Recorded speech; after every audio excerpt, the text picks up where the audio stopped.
brought to you by Candid Dusting Powder and American Pistachios. Candid dusting powder redness, irritation, sweat rash और fungal infection जैसे 4 skin problems का एक expert solution. अब रहो unstoppable candid dusting powder के साथ। नमस्ते, मैं हूं निखिल और आप देखना शुरू कर चुके हैं दी लल्लन टॉप शो। आज शो में हम बात करेंगे छठे चरण के मतदान की, लेकिन उससे पहले रोज की तरह सुनिए दिन के चर्चित चुनावी बयान। कि मोदी जी मानते हैं जब तक झारखंड विकास नहीं होता देश का विकास नहीं होगा, ये मोदी जी मान कर चलते हैं। भाइयों बहनों, इस सीट पर 2 दिन के बाद मोदी जी स्वयं आने वाले हैं। आज मैं भी आया हूं, इसका कारण इस सीट से हमारी प्रत्याशी बहन सीता सोरेन जी है। अरे अमित शाह जी केवल नफरत ट्रेंड करने आते हैं बिहार में, एक झूठ बोलते हैं। इनके झूठ पे बिहार के लोग फंसने वाले नहीं हैं। यहाँ झूठ का, नफरत का ट्रेंड नहीं चलेगा, यहाँ जॉब का ट्रेंड चलेगा। लोकसभा चुनाव के लिए 25 मई को छठे चरण के मतदान होंगे। कुल 58 सीटों पर ये काम होगा। कौन कौन से राज्यों की कितनी सीट पर मतदान होना है, पहले आप ये जानिए। उत्तर प्रदेश की सबसे ज़्यादा 14 सीटों पर वोट पड़ेंगे। इनमें शामिल खास सीटें हैं सुल्तानपुर, प्रतापगढ़, फूलपुर, इलाहाबाद, आजमगढ़, भदोही। बिहार की 8 सीटों पर वोटिंग होनी है। खास सीटें हैं पश्चिम चंपारण, पूर्वी चंपारण, गोपालगंज, सीवान। दिल्ली की सभी 7 लोकसभा सीटों पर वोटिंग होनी है। पश्चिम बंगाल की भी 8 सीटों पर वोटिंग होनी है। खास सीटें तामलुक, मेदिनीपुर, बिष्णुपुर। इसके अलावा जम्मू कश्मीर की अनंतनाग सीट पर भी वोटिंग होनी है। यहाँ तीसरे चरण में 7 मई को ही वोटिंग होनी थी, लेकिन बाद में वोटिंग पोस्टपोन हुई और अब 25 तारीख को यहाँ वोटिंग होगी। इस फेज में जिन 58 सीटों पर वोटिंग होनी है, इनमें से 2019 में सबसे ज़्यादा 40 सीटें भारतीय जनता पार्टी ने जीती थी। बसपा ने इनमें से 4, बीजू जनता दल ने 4, सपा ने 1, जदयू ने 3, टीएमसी ने 3 सीटें जीती थी। इन 58 सीटों में से कांग्रेस और आम आदमी पार्टी को पिछली बार एक भी सीट नहीं मिली थी। अब कुछ ऐसी वीआईपी सीटों की बात कर लेते हैं जिन पर इस फेज़ में वोटिंग हो रही है। पहली वीआईपी सीट दिल्ली की नई दिल्ली लोकसभा। दिवंगत नेता और पूर्व विदेश मंत्री सुषमा स्वराज की बेटी बांसुरी स्वराज यहाँ से चुनाव लड़ रही हैं। बांसुरी का ये पहला चुनाव है। सुप्रीम कोर्ट की ये वकील हैं। 15 साल का अनुभव इन्हें है। 2 बार की सांसद मीनाक्षी लेखी का टिकट कटा, वही मिला है बांसुरी स्वराज को। बांसुरी का सामना आम आदमी पार्टी के 3 बार के विधायक रह चुके सोमनाथ भारती से है। पेशे से सोमनाथ भी वकील हैं। दूसरी वीआईपी सीट है पूर्वोत्तर दिल्ली। इस सीट पर मनोज तिवारी और कन्हैया कुमार का मुकाबला है। मनोज तिवारी इस सीट से 2 बार के सांसद हैं। तीसरी वीआईपी सीट है उत्तर प्रदेश की आजमगढ़ लोकसभा। आजमगढ़ से 2014 में मुलायम सिंह यादव जीते थे। 2019 में यहाँ से अखिलेश यादव जीते, तब उन्होंने भारतीय जनता पार्टी के दिनेश लाल यादव निरहुआ को हराया था। फिर 2022 में उत्तर प्रदेश में विधानसभा चुनाव हुए। अखिलेश ने करहल विधानसभा सीट से चुनाव लड़ा और जीते भी। जीतने के बाद आजमगढ़ की लोकसभा सीट छोड़ दी और यहाँ से उपचुनाव हुए, जिसमें निरहुआ ने सपा के धर्मेंद्र यादव को हरा दिया। इस बार फिर से निरहुआ और धर्मेंद्र यादव आमने सामने हैं। चौथी वीआईपी सीट है उत्तर प्रदेश की सुल्तानपुर लोकसभा। यहाँ से भाजपा के टिकट पर लड़ रही हैं मेनका गांधी। वो सुल्तानपुर से सिटिंग सांसद भी हैं। 2014 में यहाँ से वरुण गांधी जीते थे। मेनका गांधी के सामने इस बार हैं समाजवादी पार्टी के टिकट पर चुनाव लड़ रहे राम भुआल निषाद। 5वीं वीआईपी सीट है बिहार की सीवान सीट। सीवान में हिना शहाब के निर्दलीय चुनाव लड़ने से मुकाबला त्रिकोणीय हो गया है। वो पिछले 3 चुनाव हार चुकी हैं वैसे, लेकिन पति शहाबुद्दीन की मौत के बाद ये उनका पहला चुनाव होने वाला है। जनता दल यूनाइटेड ने लक्ष्मी कुशवाहा को टिकट दिया है।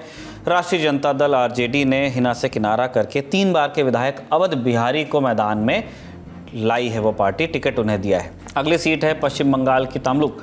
कलकत्ता हाईकोर्ट के पूर्व जज अभिजीत गंगोपाध्याय यहाँ से बीजेपी के टिकट पर लड़ रहे हैं। तृणमूल कांग्रेस ने यहाँ से देवांशु भट्टाचार्य को उतारा है। जैसे जैसे कैंपेनिंग और प्रोग्रेस कर रहा है इलेक्शन, शुरू में जैसे लगता था कि एकदम डन डील है, भाजपा आ रही है, बहुत बड़ी संख्या में लेके आएगी, बट ये अभी भी हो सकता है, ऐसा संभव है। लेकिन नैरेटिव सारा बदल गया है। और जैसे यूपी में शुरुआत में जब मैं गई वेस्टर्न यूपी में, तो कहा जा रहा था टक्कर है 8 सीटों में, 4 में टक्कर हो सकती है, 2-3 जीत जाएगी। अब लोग कह रहे हैं कि क्या भाजपा 10 सीटें भी हार सकती है, मुझे मालूम नहीं। भाजपा का मानना है उनकी बढ़ोतरी होगी और यहाँ से यूपी से वो भरपाई कर पाएंगे और सीट्स का जहां और जगह लॉस हो रहा है। तो लेकिन डिससैटिस्फैक्शन आपको दिखता है, कई चीजें दिखती हैं। डिससैटिस्फैक्शन लोग बहुत ओपनली व्यक्त करते हैं और खासकर गरीब तबका करता है। ओबीसीज, नॉन यादव ओबीसीज भी इस बार सपा ने नॉन यादव ओबीसी को टिकट दें, तकरीबन 2 दर्जन ऐसे टिकट दिए हैं। जाटव तक को भी टिकट दिया है सपा ने। एक नया एक्सपेरिमेंट अखिलेश यादव कर रहे हैं कि यादवों को कम, मुस्लिम्स को कम, और ये इस दायरा पार्टी का बढ़ाया जाए और जो यादव है उसको थोड़ा शांत रखा जाए ताकि और कम्युनिटीज अलग नहीं हो, एलियनेट नहीं हो। तो उन्होंने 4-5 टिकटें दी हैं यादव को, 4 टिकटें मुस्लिम्स को, और जैसा मैंने कहा 2 दर्जन टिकटें तो जरूर दी हैं नॉन यादव ओबीसीज को। इस फेज में 3 केंद्रीय मंत्रियों की सीट पर भी वोटिंग हो रही है। धर्मेंद्र प्रधान की सीट यानी कि ओडिशा की संबलपुर, कृष्णपाल सिंह गुर्जर की सीट यानी कि हरियाणा के फरीदाबाद, दिल्ली के बिल्कुल निकट, और राव इंद्रजीत सिंह की सीट गुरुग्राम। 3 पूर्व मुख्यमंत्रियों की सीट पर भी वोटिंग हो रही है। महबूबा मुफ्ती की सीट अनंतनाग, मनोहर लाल खट्टर की सीट करनाल और डुमरियागंज से जगदम्बिका पाल। चुनाव आयोग के मुताबिक छठे फेज में 889 कैंडिडेट्स लड़ रहे हैं। 797 पुरुष हैं और 92 हैं इनमें महिलाएं। इस फेज में सबसे अमीर प्रत्याशी हरियाणा के कुरुक्षेत्र सीट से भाजपा उम्मीदवार नवीन जिंदल हैं। उनके पास करीब 1241 करोड़ रुपए की संपत्ति, उद्योगपति हैं वो। अभी तक के 5 चरण के मतदान और छठे चरण की संभावनाओं को लेकर अलग अलग पार्टियां क्या कह रही हैं, एक एक करके आपको सुना दे रहे हैं। 80 लोकसभा सीटें बीजेपी जीत रही है। विपक्ष के पास कोई नीति और एजेंडा नहीं है, वो फ्रस्ट्रेशन का शिकार है जी। और अनर्गल आरोप तरह तरह के लगाते रहते हैं। भारतीय जनता पार्टी मोदी जी की गरीब कल्याण योजनाओं के माध्यम से जन जन में पैठ बना चुकी है। देखिए, हर चरण में इंडिया गठबंधन बढ़ रहा है। पहले चरण से लेकर छठवें चरण तक मैं इतना कहूँगा कि ये पूरी तरीके से आंधी है, आंधी। 7वें चरण में ये तूफान का रूप ले लेगी, तूफान, सुनामी। छठे चरण के अपडेट्स जानने के बाद अब चलते हैं अगली खबर पर। दिल्ली के मुख्यमंत्री अरविंद केजरीवाल का दावा है कि आने वाले दिनों में पश्चिम बंगाल और केरल में भी सरकार गिराने या पार्टी तोड़ने की कोशिशें की जा सकती हैं। इंडिया टुडे को दिए इंटरव्यू में केजरीवाल ने ये बात कह दी। उनकी कही 3 खास बातें आपको बता रहे हैं। पहली बात, रूस में पुतिन ने विपक्ष के सारे नेताओं को या तो जेल में डाल दिया या मरवा दिया, फिर चुनाव करवाए और पुतिन को 87% वोट मिला। बांग्लादेश में शेख हसीना ने भी सारे विपक्ष को जेल में डलवा दिया और चुनाव करवाए, जीते। यही यहाँ हो रहा है, ऐसा अरविंद केजरीवाल का दावा है। आगे वो कहते हैं कि अगर भारतीय जनता पार्टी इस बार जीत गई तो आने वाले दिनों में इनके टारगेट पर होंगी ममता बनर्जी, पिनरई विजयन और स्टालिन। केजरीवाल कहते हैं कि बीजेपी इन सब नेताओं के पार्टियों को तोड़ेगी और इनके बड़े नेताओं को जेल में डाल देगी। केजरीवाल ने यह भी कहा कि बीजेपी में सक्सेशन वॉर चल रहा है। प्रधानमंत्री बताएं कि वो 75 साल के होने के बाद भी पद पर रहेंगे या नहीं। उन्होंने ये दावा भी किया कि प्रधानमंत्री मोदी गृह मंत्री अमित शाह के उत्तराधिकारी के रूप में कार्यभार संभालने का रास्ता तैयार कर रहे हैं। ये तो हुई केजरीवाल की बात। चुनाव के मौसम में और भी कई रोचक और बड़े बयान आ रहे हैं। बीते दिनों भारतीय जनता पार्टी के 2 बड़े नेताओं की तरफ से देश के भूगोल को लेकर 2 बड़े बयान आए। 18 मई को उत्तर प्रदेश के मुख्यमंत्री योगी आदित्यनाथ ने महाराष्ट्र में एक जनसभा को संबोधित करते हुए कहा कि भाजपा के तीसरी बार सत्ता में आने के 6 महीने के भीतर पाक अधिकृत कश्मीर भी भारत का हिस्सा होगा। अब तो पाकिस्तान को पाक अधिकृत कश्मीर को बचाना मुश्किल हो रहा है। आप देखना, चुनाव के बाद मोदी जी को तीसरी बार प्रधानमंत्री बने दीजिए, अगले 6 महीने के अंदर आप देखेंगे कि पाक अधिकृत कश्मीर भी भारत का हिस्सा हुआ।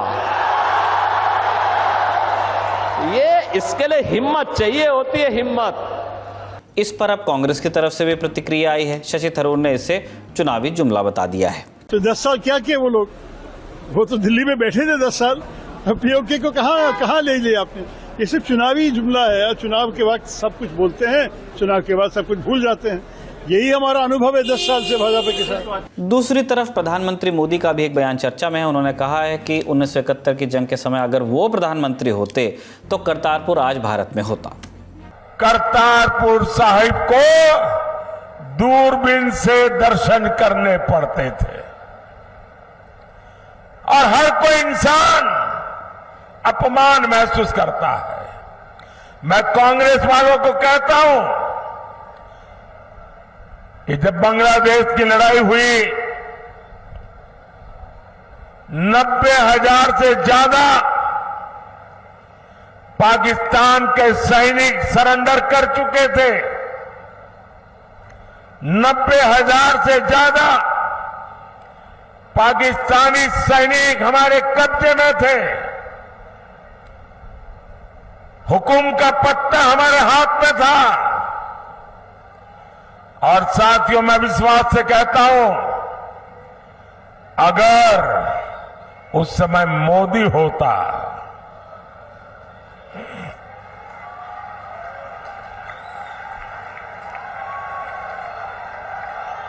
अगर उस समय मोदी होता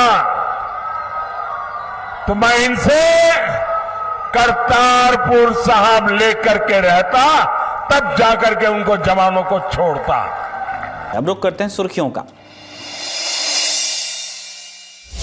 पहले सुर्खी सुप्रीम कोर्ट से है। अदालत ने चुनाव आयोग को बूथवार वोटर्स की कुल संख्या प्रकाशित करने और फॉर्म 17C के रिकॉर्ड को अपनी वेबसाइट पर अपलोड करने का निर्देश देने से मना कर दिया है। ये मामला क्या है, पहले आपको ये समझा देते हैं। दरअसल कई राजनीतिक दलों ने वोटिंग के आंकड़ों में गड़बड़ी के आरोप लगाए। सवाल चुनाव आयोग की ओर से जारी वोटिंग के शुरुआती और आखिरी आंकड़ों के बीच आ रहे फर्क पर उठा। इसे लेकर एसोसिएशन फॉर डेमोक्रेटिक रिफॉर्म्स यानी एडीआर ने याचिका दाखिल कर मांग की थी कि चुनाव आयोग वोटिंग होने के 48 घंटे के भीतर हर पोलिंग बूथ पर डाले गए वोटों का आंकड़ा जारी कर दे। याचिका में फॉर्म 17 की स्कैन की हुई कॉपी भी चुनाव आयोग की वेबसाइट पर अपलोड करने की मांग की गई। इस मामले में सुप्रीम कोर्ट में सुनवाई में क्या हुआ ये बताएंगे। उससे पहले संक्षेप में जान लेते हैं कि फॉर्म 17C है क्या। कंडक्ट ऑफ इलेक्शन रूल्स 1961 के अंतर्गत दो फॉर्म्स होते हैं, फॉर्म 17A और 17C। 17A में वोटर्स की सारी डिटेल्स पोलिंग अफसर द्वारा जमा की जाती हैं, जबकि 17C में स्पेसिफिकली वोटर टर्नआउट का डेटा होता है कि कितने लोग मत देने आए। किसी भी उम्मीदवार का पोलिंग एजेंट इस फॉर्म की मांग कर सकता है। Back to Supreme Court. Justice Dipankar Datta और जस्टिस सतीश चंद्र शर्मा की अवकाशकालीन पीठ ने मामले की सुनवाई की। लीगल मामलों पर नजर रखने वाले आज तक के पत्रकार संजय शर्मा की रिपोर्ट के मुताबिक कोर्ट में चुनाव आयोग के वकील ने याचिका का विरोध किया। कहा कि ये कानून की प्रक्रिया के दुरुपयोग का क्लासिकल केस है। देश में चुनाव चल रहे हैं और ये इस तरह बार बार अर्जी दाखिल कर रहे हैं। चुनाव आयोग की ओर से ये भी कहा गया कि लोकसभा चुनाव के दौरान लगातार आयोग को बदनाम करने का प्रयास किया जा रहा है। आरोप लगाया गया कि फाइनल डेटा में 5 से 6% का फर्क है। ये आरोप पूरी तरह से गलत और आधारहीन है, ये दावा किया चुनाव आयोग के वकीलों ने।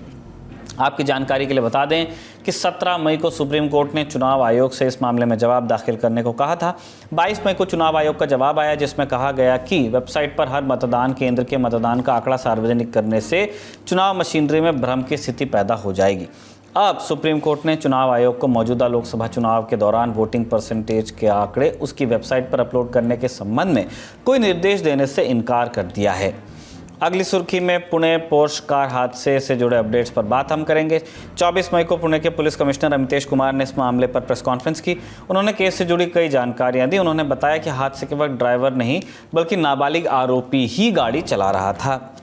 उन्होंने बताया कि दुर्घटना के तुरंत बाद ड्राइवर बदलने की कोशिश की गई ताकि नाबालिग आरोपी को परेशानी न हो। हमारे जांच में ये स्पष्ट आया है कि ये जो जुवेनाइल एक्यूज्ड है यही गाड़ी चला रहा था और इसके लिए क्रोनोलॉजिकली जो एविडेंस जरूरी थे वो एविडेंस इकट्ठा किए गए हैं। उदाहरण के तौर पे जब वो घर से निकला था उसके घर के सिक्योरिटी गार्ड के पास की जो रजिस्टर है उसमें पहली एंट्री है कि ये लड़का, ये आरोपी ये गाड़ी लेके निकला है। इस प्रकार के सीसीटीवी फुटेजेस और अलग अलग एविडेंस, टेक्निकल एविडेंस के तौर पे ये हमारी निश्चित हुई है कि ये गाड़ी ये जुवेनाइल एक्यूज चला रहा था। इसके साथ साथ आई विटनेसेस की स्टेटमेंट भी हमारे पास है जो टेक्निकल एविडेंस को कोरोबोरेट करती है। इसमें हमने बताया कि इस प्रकार की कुछ अटेम्प्ट घटना होने के कुछ घंटों में करने का प्रयत्न किया गया था कि इसमें ड्राइवर ये एडल्ट ड्राइवर ये गाड़ी चला रहा था और ये आरोपी ये गाड़ी नहीं चला रहा था, इस तरह की बात सामने आ रही है। सूत्रों से मिली जानकारी के मुताबिक 19 मई को हादसे के बाद आरोपी के पिता विशाल अग्रवाल ने अपने फैमिली ड्राइवर को फ़ोन कर उसे पुलिस के पास जाने को कहा था। ड्राइवर से कहा गया था कि वो पुलिस के पास जाकर इस घटना की जिम्मेदारी ले ले, इसके बाद उसे कैश दिया जाएगा। इस वजह से ड्राइवर ने अपने पहले बयान में कहा था कि कार वो चला रहा था। अब पुलिस ने विशाल अग्रवाल के खिलाफ सबूतों को नष्ट करने के आरोप में धारा 201 जोड़ दी है। अब जानिए लोकसभा चुनाव से जुड़ी दिन भर की अपडेट्स। गृह मंत्री अमित शाह 24 मई को बिहार के आरा में थे। यहाँ वो एनडीए प्रत्याशी आर.के. सिंह के लिए प्रचार करने पहुंचे थे। मंच से अमित शाह ने दावा किया कि विपक्ष पिछड़ा वर्ग का आरक्षण छीनकर मुसलमानों को देना चाहता है और अगर केंद्र में एनडीए की सरकार वापस आती है, उनकी 400 से ज़्यादा सीटें आती हैं, तो वो इस पर रोक लगाएंगे। अमित शाह ने सीटों को लेकर भी बड़ा दावा किया। कहा कि अभी तक जितनी भी वोटिंग हुई है उसमें 310 सीटें आ चुकी हैं। अगले 2 चरण की सीटें जो भारतीय जनता पार्टी और एनडीए जीतेंगे वो मिलाकर आंकड़ा 400 के पार जाएगा। प्रधानमंत्री नरेंद्र मोदी चुनाव प्रचार के लिए 24 मई को पहुंचे पंजाब के दीनानगर। इस दौरान कुछ किसान संगठनों ने अलग अलग जगह पर इस रैली के विरोध में प्रदर्शन किया। पुलिस ने कुछ प्रदर्शनकारियों को नज़रबंद भी किया। रैली स्थल की तरफ जा रहे कुछ किसान नेताओं को शहर के बब्बरी बाईपास पर रोका गया। इससे कुछ दिन पहले हरियाणा के पूर्व गृह मंत्री अनिल विज को भी जब वो एक जगह पर चुनाव प्रचार के लिए पहुंचे हुए थे तो कुछ किसान नेताओं ने रोक लिया था और उनसे सवाल किया था कि किसान आंदोलन के दौरान उन पर, तमाम प्रदर्शनकारी किसानों पर बल प्रयोग क्यों किया गया था। उस समय अनिल विज ने कहा था कि मैं अपनी जिम्मेदारी से भाग नहीं रहा हूं। उस समय मैं हरियाणा में गृह मंत्री था, इस नाते जो भी जिम्मेदारी बनती है वो मैं लेने को तैयार हूं। आज का ललन टॉप शो यहीं तक। अपना और अपना का ख्याल रखिए। शुक्रिया। शुभ रात्रि।